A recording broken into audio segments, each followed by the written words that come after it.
Subscribe my YouTube channel. And click bell icon. Like and share video. Iran plane crash, Khamenei defends armed forces in rare address.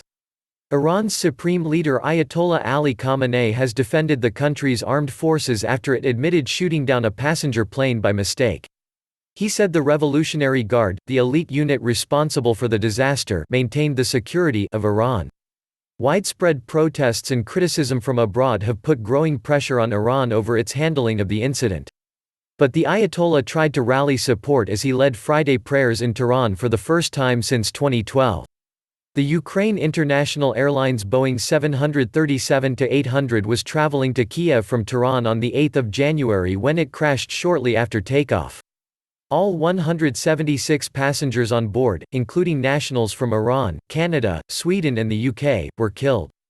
The Ayatollah called for national unity and said Iran's enemies, a reference to Washington and its allies, had used the shooting down of the plane to overshadow the killing of senior Iranian General Qasem Soleimani in a U.S. drone strike.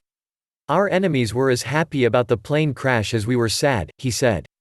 "They were happy that they had found something to question the Guard and the armed forces."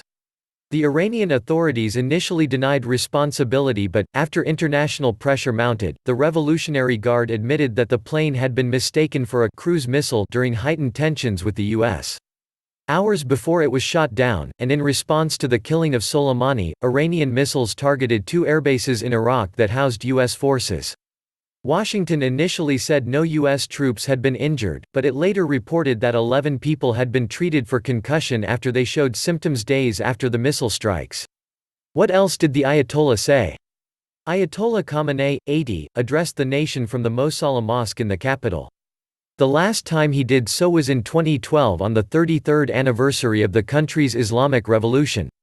Leading Friday prayers in the capital is a symbolically significant act usually reserved for times when Iran's highest authority wishes to deliver an important message, says Mehdi Khalagi of the Washington Institute for Near East Policy.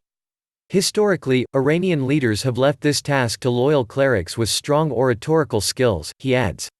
As well as defending the military, the Ayatollah criticized the evil administration of U.S. President Donald Trump, whom he called a clown. Accused Washington of lying when it expressed support for the Iranian people, and said the U.S. would stab them with their poison dagger. Said the Iranian missile strikes in Iraq were a slap on the face to the U.S. Described Iran's elite Quds Force, which the U.S. has designated a terrorist organization, as a humanitarian organization with human values. Called Soleimani's funeral and the Iranian military response a turning point in history. Lambasted the evil British government, along with Germany and France, for triggering the formal dispute mechanism over the 2015 nuclear deal. In response, the U.S. government's special representative for Iran, Brian Hook, said Iran would remain isolated as long as the regime threatens the world. Defending his rule and his government. Analysis by Kazra Naji, BBC Persian.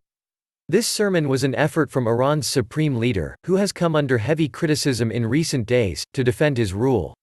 He delivered part of his address in Arabic, calling on the Arab and Islamic world to drive the U.S. out of the region. The biggest punishment for the United States is its expulsion, he said. But his more immediate aim was to shore up his government after the Ukrainian passenger plane was shot down. The episode has weakened Ayatollah Khamenei's position at home. There have been protests up and down the country, with demonstrators shouting slogans and calling on him to step down. Today, the Ayatollah accused the protesters of being influenced by foreign-based media. He also praised the Revolutionary Guard for bringing security to the country. But, ultimately, he seemed to have little new to say. As a result, he is unlikely to have won much support for the policies he has been pursuing. Many in Iran had hoped the Ayatollah would change course and admit past mistakes. That was far from the case. What about the plane investigation? Canadian Foreign Minister François-Philippe Champagne is due to meet his Iranian counterpart, Javad Zarif, in Muscat, Oman, to discuss the investigation. Speaking on Friday, Canadian Prime Minister Justin Trudeau announced interim compensation of $25,000 £14,700 per victim for the families of Canadian citizens or permanent residents killed in the crash. He said Canada expected Iran to financially compensate all the families of the victims. "I have met them and they can't wait weeks. "They need support now," he told reporters in Ottawa. It comes a day after Mr. Champagne held talks in London with ministers of 4 other nations that lost citizens in the crash.